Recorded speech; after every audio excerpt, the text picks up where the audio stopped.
Welcome to the deep dive. You asked us to really get into the nitty-gritty of Forex trading, focusing on this interesting approach called price action. That's right. We've got a guide here, Forex, the ultimate guide to price action trading. It's from 2014. And, well, our mission today is to kind of pull out the core ideas, the practical stuff, so you can understand how traders use these price movements themselves to make decisions. Exactly. Think of it as a shortcut. See if this world sparks your interest. Right. And this guide, it's all about understanding the language of price. Yeah, exactly. Those repeated patterns that, well, many traders believe offer clues about where the market might head next.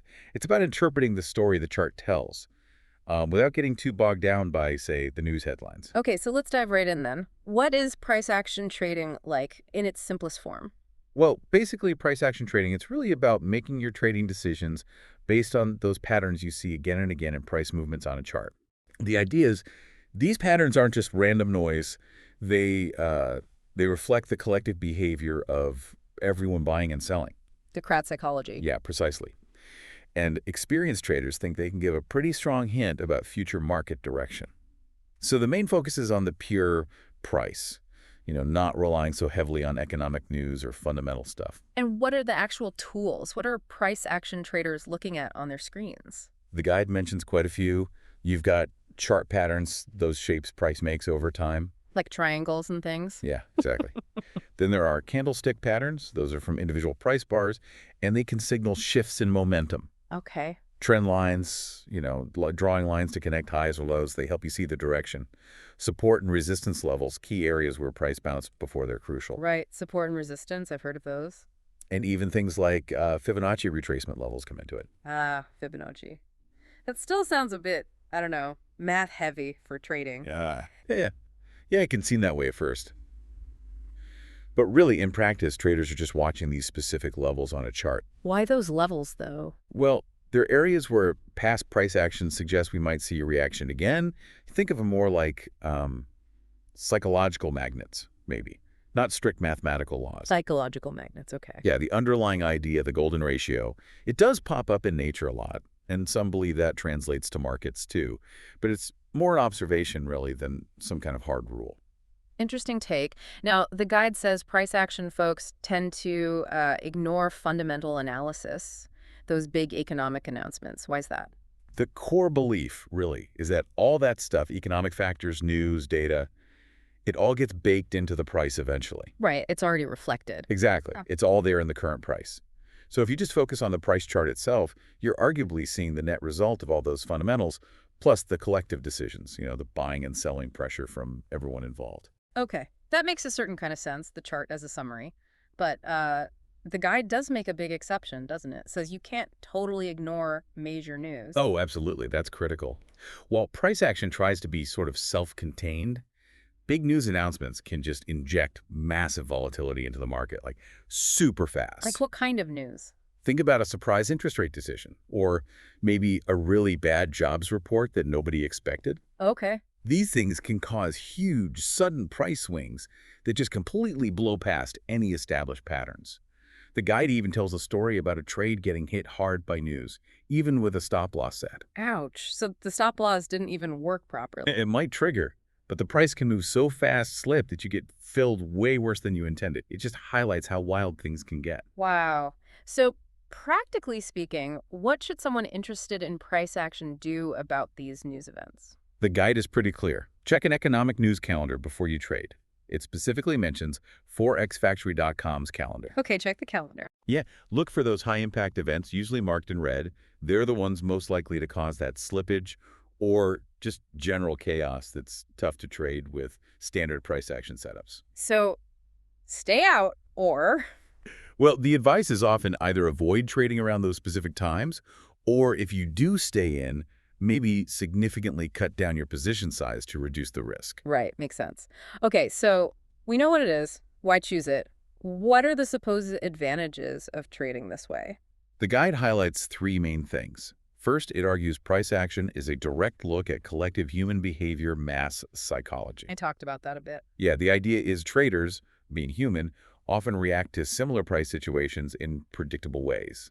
That's what creates those patterns on the charts. Like price hitting a support level. Exactly. That bounce you often see. It's attributed to lots of traders reacting in a similar way right at that point, buying orders kicking in. So it's like reading the crowd, but on a chart. Pretty much, Yeah. yeah. Second, the guide says price action gives some structure to the Forex market, which can feel pretty chaotic sometimes. Okay, structure how? Well, while nothing guarantees profits, right, understanding these patterns can help you anticipate potential moves, at least to some extent. It brings a bit of order, maybe reduces some of that uncertainty. And the third benefit. It's said to help filter out the noise, Yeah, those false signals you can get from technical indicators sometimes. right, like moving averages or RSI. Remember, most indicators are just calculations based on past price data anyway. True. So by focusing on the raw price action, you're arguably getting a more direct, less filtered view of what's actually happening now. The guide also suggests looking at longer time frames, daily charts, weekly charts, helps minimize that noise even more. Gives you a clearer picture of the main trend. Stepping back to see the bigger picture, yeah. Now, you mentioned understanding price action needs time spent looking at past charts. How important is this chart time? Oh, it's absolutely fundamental. The guide really hammers this point home. Consistent chart time is essential to really get the nuances. So just staring at charts. Well, yeah, but actively studying them. Go back, look at historical data. See how the market reacted to specific signals in the past. Try to develop an intuition for how these patterns tend to play out. So practice recognizing the patterns. Exactly. Practice drawing trend lines, spotting candlestick patterns, identifying those chart patterns we mentioned, understanding how support and resistance and Fibonacci levels held up or didn't. It's all part of the process. And the goal. The ultimate goal is to train your eye to read the charts well enough to spot those high probability entry points for trades. Okay, we touched on mass psychology. Can you give a more concrete example? How do emotions actually show up on a chart? Yeah, it's fascinating how these collective responses can become almost self-fulfilling sometimes. The guy gives a good example. Picture a clear resistance level on a chart, a price that's stopped upward moves before multiple times. Okay, got it. Price ceiling. Right. Now the price goes back up towards that level, and suddenly you see a bearish reversal candlestick pattern form, like a shooting star. Shooting star. Small body, long upper wick. Right. Exactly. So because loads of traders are likely watching that same resistance level, they saw it hold. Before seeing that bearish candle can trigger a wave of selling. Why? Well, some traders will jump in short, betting it'll hold again. Others who bought lower down might see it as their signal to get out, take profits. That adds even more selling pressure. Ah, okay. So it's this shared interpretation Yeah. and the resulting collective action, the selling, that actually increases the odds of the price turning back down. The guide also mentions two styles, pure price action and not so pure. What's the difference there? Right. So pure price action trading means you're relying only on interpreting the price itself, the bars, the patterns, the levels. No other technical indicators like moving averages, MACD, RSI, none of that. It's just the price chart. Just the price chart. Yeah. Not so pure price action, though, involves using those traditional indicators alongside the price action analysis. As confirmation, maybe? Yeah, exactly. Oh. Or for context, the main focus is still the price, but the indicators are used as an additional layer, you could say. And where did this whole idea of chart analysis come from? The guide credits Charles Dow and Dow theory. Yeah, Charles Dow is definitely seen as a pioneer in technical analysis. The Dow theory has some fundamental ideas about market behavior. Like what?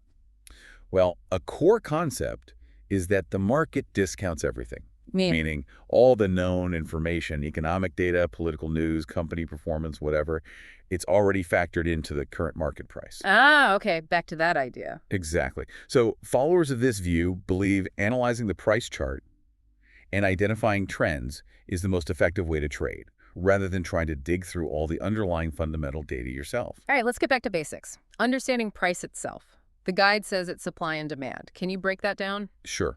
It's really fundamental. The price of anything in a market is just the point where buyers and sellers agree to make a deal. The equilibrium point. Sort of, yeah. When demand is high, more people want to buy at a certain price than sell buyers compete, and that tends to push the price up. Those high demand areas often show up as support levels on charts. Okay. Conversely, when supply is high, more sellers than buyers, sellers might have to lower their price to find buyers, pushing the price down. Those supply zones often line up with resistance levels. So every tick on the chart is that battle. Essentially, yeah. Yeah. It's a snapshot of the constantly shifting balance between supply and demand. And obviously price isn't static, it moves over time. Exactly right. Price action unfolds over time as supply and demand change. And to see these changes, to understand the forces, we use charts. The guide mentions the main three: bar charts, line charts, and candlestick charts. And it sounds like candlesticks are the favorite for price action traders. Overwhelmingly, yes. Yeah. They originated in Japan centuries ago, apparently. They just give such a rich visual picture of what happened in a specific time period. Well, each candle shows you the open, the high, the low, and the close price for that period. The body, the fat part, tells you if it closed higher or lower than it opened. Bullish or bearish. Right. And the wicks, or shadows, those thin lines sticking out, show you the absolute high and low it reached during that time. All that visual detail makes them really good for spotting patterns and seeing the momentum behind moves. Okay, let's really get into these candlesticks then. What can the shape and size of just one candle tell us about the buying and selling pressure? It's really like each candle tells a mini story of the fight between buyers, the bulls, and sellers, the bears, within that time frame. Okay. So a candle with a long body, whether it's bullish, closing higher, or bearish, closing lower, that usually means one side was pretty much in control during that period. Strong pressure. And a short body. A short body suggests more indecision, consolidation. Neither side really won a clear victory. And the wicks, the shadows. Right, the wicks show the extremes. A long upper wick means buyers pushed the price up initially, but then sellers came in strong and pushed it back down near the close. That suggests selling pressure is lurking. Gotcha. And a long lower wick is the opposite. Sellers pushed it down, but buyers fought back and pushed it up towards the close. That shows buying pressure. Short wicks mean price didn't stray too far from the open and close. What about looking at a few candles together? Do sequences matter? Oh, absolutely. Looking at a series of candles helps you see how the balance of power is shifting. Gives you a feel for the strength or weakness of a move. Wait. For example, say you're in a nice uptrend, but you start seeing bullish candles with bodies getting shorter and shorter. That could be an early warning sign, the upward momentum might be fading. A reversal could be coming. Same idea in a downtrend. If the bearish candle bodies start shrinking, maybe the sellers are running out of steam. Context is key, though. Where these patterns form matters a lot. And those wicks, the guide says they form because market sentiment shifts within the candle's time period. Exactly. Think about a, say, 1-hour candle. Yeah. Maybe early in the hour, buyers are really enthusiastic, pushing the price way up that creates the upper part of the wick. Okay.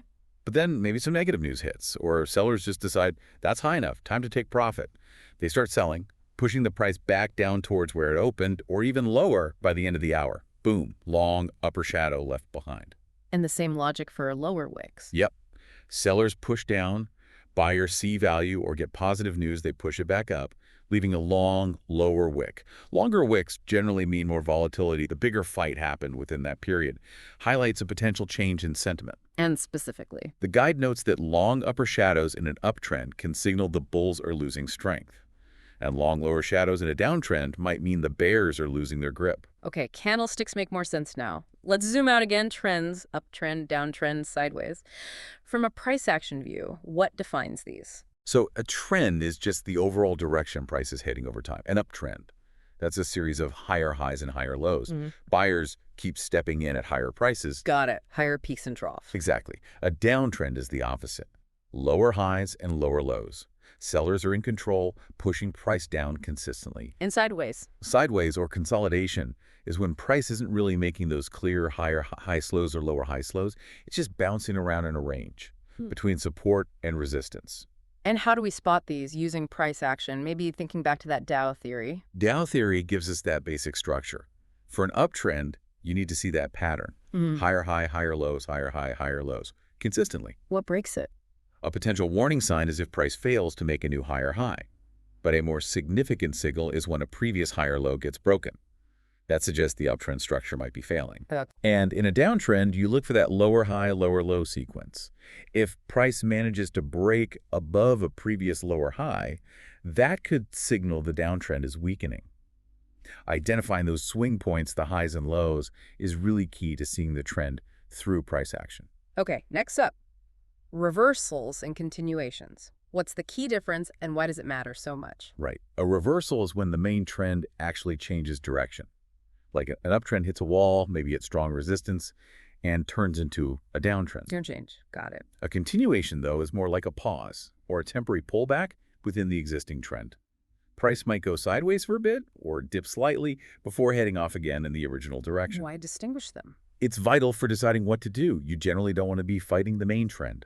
So you want to avoid, say, buying right into a potential reversal point at resistance. Right. And conversely, you want to spot those continuation signals, those pullbacks in an uptrend as potential opportunities to join the trend. The guide does say there are exceptions, like maybe trading bounces within a clear channel. And Market Swings, the guide, stresses understanding these waves, the highs and lows. Why is that so crucial? Understanding those swings, higher highs lows in an uptrend, lower highs lows in a downtrend, is just fundamental for trend trading or swing trading. Why? Because if you don't see these natural ebbs and flows, you risk jumping in at exactly the wrong moment. Like in a clear downtrend, you probably don't want to sell short right when price is bouncing up temporarily. Wait for the upswing to peak. Ideally, yeah. Yeah. Wait for it to reach a lower high and show signs, maybe with a reversal candle, that it's turning back down. Entering at the wrong point in a swing can get you stopped out fast or leave you stuck in a losing position for ages. So the principle is? Aim to buy on the dips, the downswings, in an uptrend. And look to sell on the rallies, the upswings, in a downtrend. Use price action signals, like those reversal candles, to help time your entry. Okay, let's dig into support and resistance. The guide calls trading these the core of price action trading. That's a big statement. Why are they so important? Well, support and resistance levels are those places on the chart you can usually see pretty clearly, where prices stalled and reversed before. The floors and ceilings. Exactly. They become important because they mark points where, historically, buying pressure stopped to fall. A support, or selling pressure stopped to rise, resistance. And because they're often obvious, lots of traders are watching them. Which makes them more powerful. That's the idea, yeah. This shared awareness can kind of reinforce their effect on future price. What different types of support and resistance does the guide mention? It mainly focuses on three types. First, the classic horizontal levels, those clear peaks and troughs where price turned around. Okay. Second, this interesting idea where broken support often becomes future resistance, and broken resistance becomes future support. The roles flip. Role reversal. Got it. And third, it mentions dynamic support and resistance, usually shown by moving averages, which move along with the price. Let's focus on the horizontal ones first. How do we spot them, and how do we trade them using price action? So horizontal support is where a downtrend paused and reversed up. Resistance is where an uptrend stalled and reversed down. You just look for those previous turning points on the chart. And trading them. When price comes back to test these old levels, there's a higher chance it might get rejected again. Buyers might step in again at support. Sellers might appear again at resistance. So you just trade when it touches. Not blindly. This is where you look for confirmation. Watch for those reversal candlestick patterns forming right at the support or resistance level. That's your signal. Which levels are strongest? The guide emphasizes that levels seen on bigger time frames, like monthly, weekly, daily charts, tend to be more significant. They often lead to bigger, longer moves. So check the bigger charts first. Yeah, a common approach is multi-time frame analysis. Find the key levels on the big charts, then zoom into smaller time frames like hourly or 15-minute to look for those precise entry signals, like a reversal candle, right at the level. This can help you get a better entry price and maybe use a tighter stop loss. And what about that role reversal thing? Broken support becomes resistance. Yeah, that's a really key concept. Imagine a strong support level that's held price up several times. If sellers finally manage to push price decisively below it, that signals a shift. Okay. Now, if price later rallies back up to that same level, which used to be support, it often acts as a new ceiling, a new resistance level. Sellers might step in there, pushing price back down. And the same for broken resistance becoming support. Exactly the same principle, just flipped. Strong resistance gets broken by buyers. Then when price pulls back to test that level from above, it often finds support there. Again, the guide says, look for reversal candlestick patterns at these retested levels as your confirmation to trade. Okay, moving on to trading channels. What are they, and how does price action fit in? A channel is basically when the price is moving between two parallel trend lines, one acting as support, the other as resistance. Like a corridor for the price. Yeah, exactly. The guide mentions three types: uptrend channels, both lines sloping up; downtrend channels, both sloping down, and sideways or horizontal channels, price bouncing between flat support and resistance. And the strategy for trading inside them. The basic idea is to look for buys near the lower trend line, support, in an uptrend channel, and sells near the upper trend line, resistance, in a downtrend channel. And sideways channels. Buy near the bottom support line, sell near the top resistance line. Again, just jump in when it touches. Nope. Same principle as horizontal levels. Don't trade blindly just because it touched the line. Wait for price action confirmation. Look for those reversal candlestick patterns forming right at the channel boundary. That tells you the level is likely holding. And stop losses. Usually placed just outside the channel line to protect you if it breaks out unexpectedly. Some people might take profits when it reaches the other side of the channel too. Okay, the guide then details 9 specific chart patterns. These are different from candlestick patterns, right? Bigger picture stuff. That's a really important distinction, yeah. Chart patterns are larger formations that build up over time, using multiple price swings. Right. They create these recognizable geometric shapes. Whereas candlestick patterns are Smaller, made of just one or a few candles, usually signaling shorter-term reversals or pauses right at key levels. Knowing both types is really useful. They often work together in your analysis. Let's start with triangles. Symmetrical, ascending, descending. What are they and what do they usually mean? Right, so symmetrical triangles have two converging trend lines. Prices making lower highs and higher lows, squeezing tighter. They're often seen as continuation patterns. Meaning the trend continues after. Usually, yeah. If it forms in an uptrend, the expectation is it'll break out upwards. But, yeah, sometimes the breakout can go either way. Okay. Ascending triangles. Ascending triangles have a flat horizontal resistance level on top and an upward sloping support line below. Buyers keep stepping in at higher lows. These are generally seen as bullish, especially in uptrends, hinting at a breakout above that resistance. And descending. The opposite. Flat support on the bottom, downward sloping resistance on top. Sellers are pushing down from lower highs, often seen as bearish, suggesting a likely break below the support, particularly if it forms in a downtrend. How do people trade these triangles? Mostly, you trade the breakout. The guide suggests waiting for a candle to actually close clearly outside one of the trend lines before you jump in. Wait for confirmation. Right. Some traders might use pending orders just outside the triangle to catch the move automatically. But you got to watch out for false breakouts where it pops out, then snaps right back in. Tricky. Can be. Another way is to wait for the breakout, then wait for price to come back and retest the broken trend line.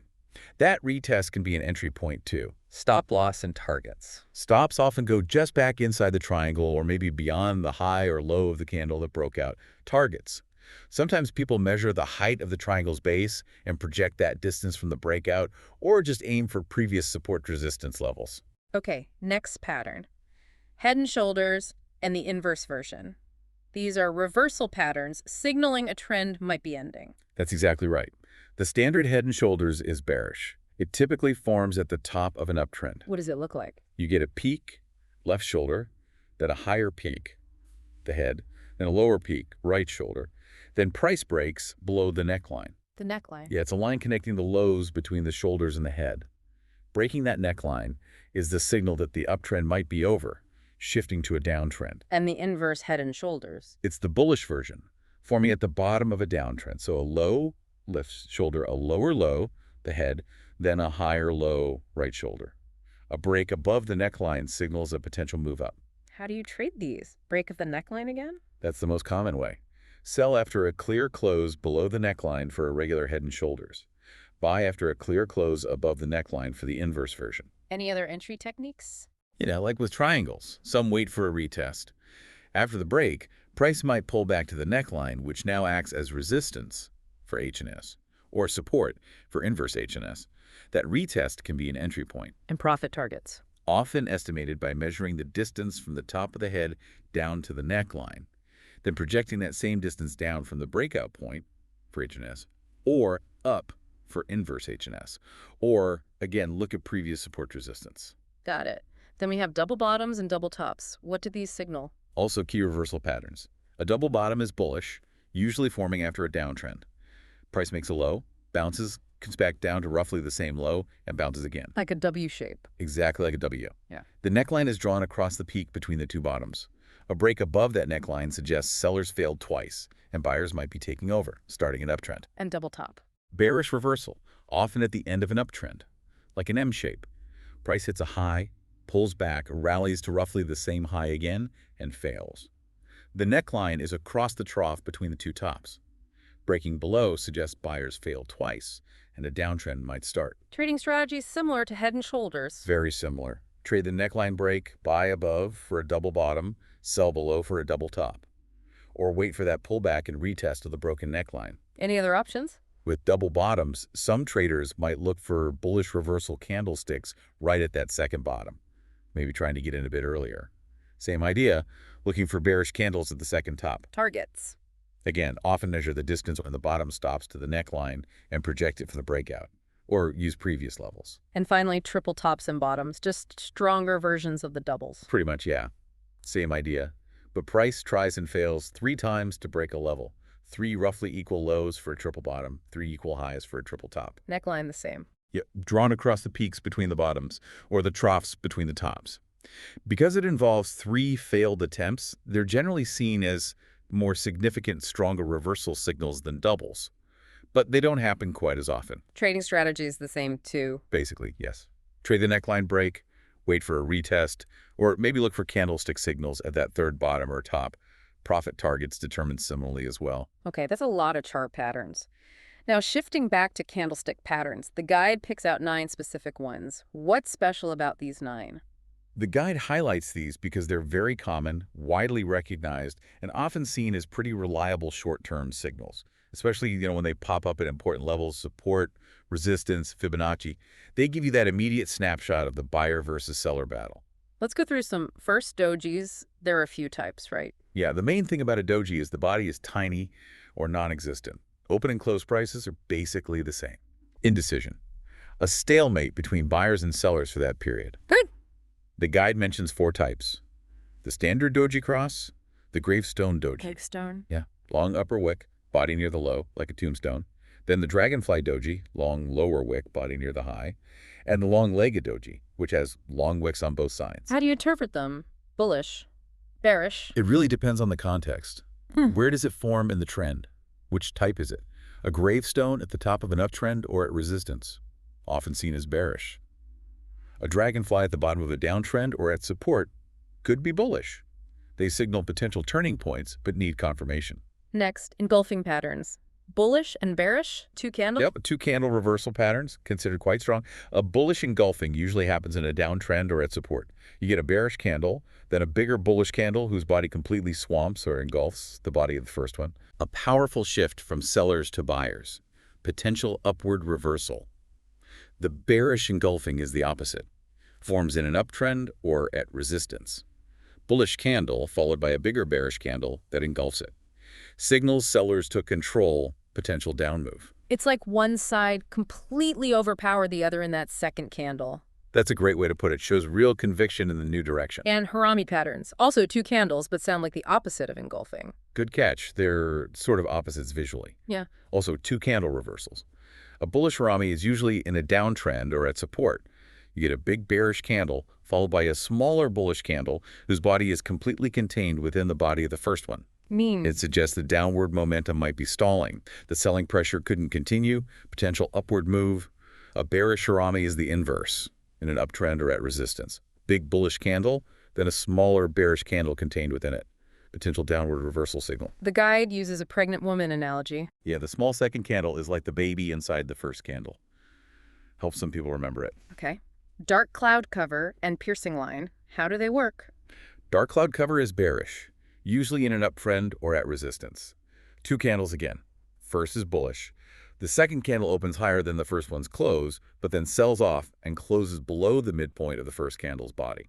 So it covers the previous day's gains. Exactly. Suggests the bulls tried, but sellers smacked them down hard.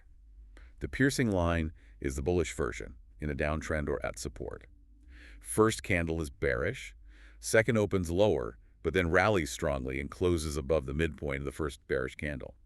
Shows buyers stepping in with force. Then we have the shooting star and hammer. Very visual names. They are. A shooting star is bearish, seen in uptrends or at resistance. Single candle. Small body near the low, long upper wick. Like the gravestone doji, but with a small body. Similar idea, yeah.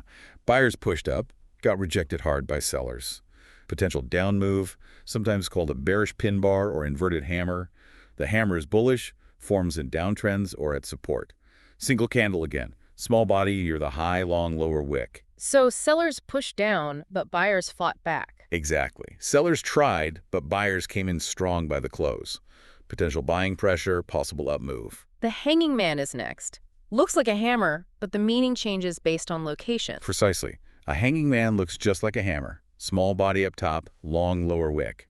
But it appears at the end of an uptrend or at resistance. So why is it bearish then? Because in that context, it suggests buying pressure might be drying up.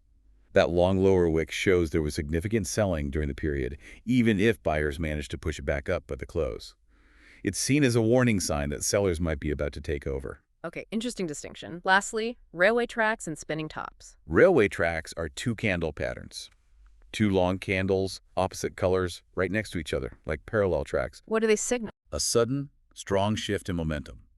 A bearish railway track, bullish then long bearish, in an uptrend suggests a sharp reversal down. A bullish one, bearish then long bullish, in a downtrend signals a powerful reversal up. And spinning tops. Single candle. Small body and roughly equal longish wicks on both top and bottom. Like a doji, they indicate indecision. Neither side has control. So how do you use them? They can be continuation or reversal signals, depending on what happens next. Often, traders watch for a breakout above the high or below the low of the spinning top to suggest the next likely direction. Phew, that's a lot of patterns. Now, the guide mentions blending candlesticks, looking at different time frames. Why do that? Yeah, blending is about understanding how a pattern on, say, a 1-hour chart is actually made up of patterns on lower time frames, like the 30-minute or 15-minute charts. Exam. That 1-hour hammer pattern we talked about, it's actually two 30-minute candles combined. Looking at those two candles might give you a more detailed picture of how that hammer formed. What's the benefit? You might spot your desired entry signal more clearly on the lower time frame.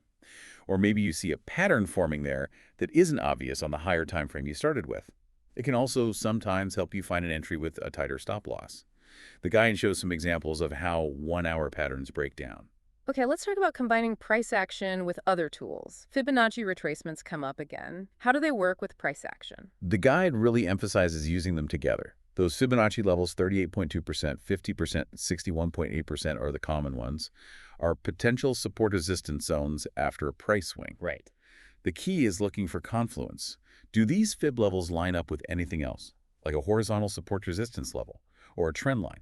And crucially, do you see a price action signal, like a reversal candlestick pattern, forming right at that fib level? Multiple signals lining up. Exactly. When you get a reversal candle at a 61.8% fib level, that's also a previous support level, that's a much higher probability setup than just the fib level alone. The guide even shows how to draw fibs in MT4 and gives examples of candles confirming fib levels in uptrends and downtrends. The guide also talks about trading trend lines with price action. How do we draw them and use them? Trend lines are pretty straightforward. Connect the peaks in a downtrend or the troughs in an uptrend. You need at least 2 points, ideally 3 or more, for confirmation. And trading them. In a downtrend, the trend line acts as dynamic resistance.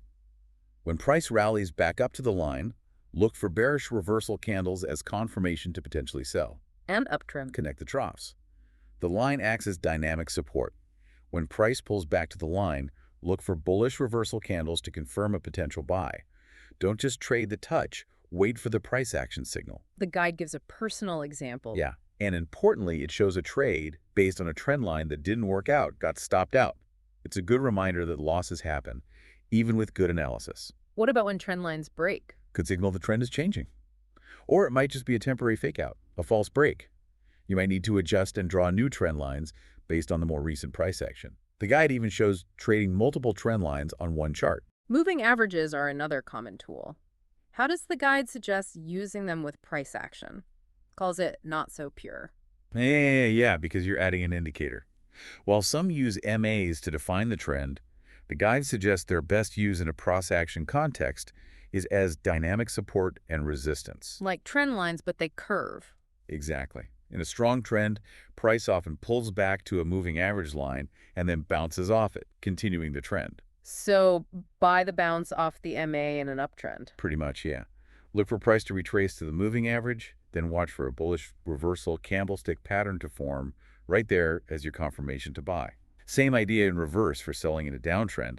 Look for bearish candles as price hits the MA from below. So the MA identifies the potential bounce zone, the candle confirms it. That's the idea. The guide shows examples, but also notes it can be psychologically tough in real time to trust these setups and pull the trigger. MA is basically smooth out price, showing the average. Price tends to revert to the average, creating these bounce opportunities. Confluence keeps coming up. Why is finding these zones where multiple things line up so powerful? Confluence is huge in price action. It's when you get several different technical factors all pointing to the same potential reaction zone. Like what factors? Maybe a horizontal resistance level lines up perfectly with a 61.8% Fibonacci retracement, and it's right near a downward trend line, and the overall trend is down. Okay, multiple reasons for price to react there. Exactly. Each factor on its own provides some probability. When they overlap, the probability of a reaction happening there increases significantly. It's like having multiple witnesses confirming the same story. The guide has an example. Yeah, a really good personal example. A short trade triggered by a shooting star candle that formed right in a zone where a downward trend line, broken support, acting as new resistance, and the 61.8% fib level all came together. It led to a good profit. So how do you learn to spot confluence? The guide suggests two ways. Go back and study old charts. See where big moves started and figure out why, what confluence factors were present. Then, start looking for those same kinds of setups happening in the live market now.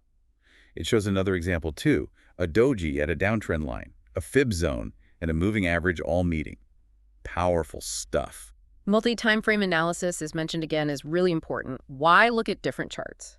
Two main reasons, according to the guide. First, better entries. You spot a setup on a big chart, say the daily, then you zoom into a smaller chart, like the hourly. To fine-tune the entry. Exactly. You might find a much more precise entry signal on that hourly chart, getting you in at a better price. And the second reason? Tighter stop losses. Because you're getting a more precise entry on the lower time frame, you can often place your stop loss closer, which reduces your risk on the trade. Which improves the risk-reward ratio. Precisely. Less risk for potentially the same reward. It can even mean you could trade a slightly larger position size while risking the same amount of capital overall. Can you give an example? The guide uses a triple top on the daily chart. Trading it directly off the daily might require a wide stop. But if you wait and find, say, a bearish harami pattern on the 1 hour chart right near the top, you could enter there with a much tighter stop based on that hourly candle. It shows how the position sizing could differ significantly. So the general approach is? Find the big picture setup and key levels on the larger time frames, monthly, weekly, daily, maybe 4 hour. Then use the smaller time frames 1 hour down to even 5 minute to pinpoint your exact entry trigger when price reaches those key levels. The guide shows an example with EURJPY. Yeah, analyzing across monthly, daily, and 4 hour charts to identify a major resistance zone, then presumably looking for sell signals on a smaller time frame as price approaches it. The key takeaway is that big charts show the major zones, but small charts show the precise moment to act, potentially with less risk. Okay, almost there. The final chapter advice is trade the obvious. What does that mean? Sounds too simple. Yeah, it does sound simple, but the idea is powerful. If a pattern or signal is really clear and obvious on the chart. Yeah. Like a perfect trendline bounce. No. Or a textbook pin bar at support. Exactly. Things like that. If you can see it clearly, chances are lots of other traders see the exact same thing. Yay. And if many traders see the same signal and act on it, their collective action can actually help drive the price in the expected direction. It becomes almost self-fulfilling. So don't overthink it if the signal is clear. That's the core message. If price is clearly heading to a major support level that also lines up with an uptrend line, and then a big bullish piercing candle forms right there, the guide argues you don't need 50 indicators. Just trade the obvious, strong price action signal that everyone else is likely seeing too. Align yourself with the crowd's likely reaction. The power of shared perception in the market. That's a good way to put it. Wow, okay. This has definitely been a deep dive into price action based on this guide. To wrap up, what are the absolute key takeaways for listeners? I'd say the core thing is that price action is about reading the story of the chart, understanding past price behavior, recognizing those recurring patterns. Candlesticks, chart patterns. Right. And using tools like fibs and trend lines strategically. It's all about realizing that price itself reflects market psychology and can give you direct trading signals. And what was one idea that really stood out as intriguing? For me, it's that trade the obvious concept. The idea that the clearest signals, the ones everyone sees, might actually be the most powerful because of that shared perception, that market psychology can create these self-fulfilling moves. Definitely food for thought. So for listeners who are now curious and want to explore this more, what's the call to action? Well, if this sparked your interest, the best thing is to actually spend time looking at charts. Pull up some historical charts or watch live ones. Try to spot the patterns and signals we discussed. And check that news calendar. Definitely check forexfactory.com. Maybe pick one or two candlestick patterns or chart patterns that made sense to you and really try to master recognizing them. Observation and practice are absolutely key. And a final thought to leave everyone with. Just remember, while this guide offers a great framework, the real learning, the real skill, comes from your own observation and experience. So get looking at those charts. What price action stories are waiting for you to discover? Thanks for joining us on this deep dive.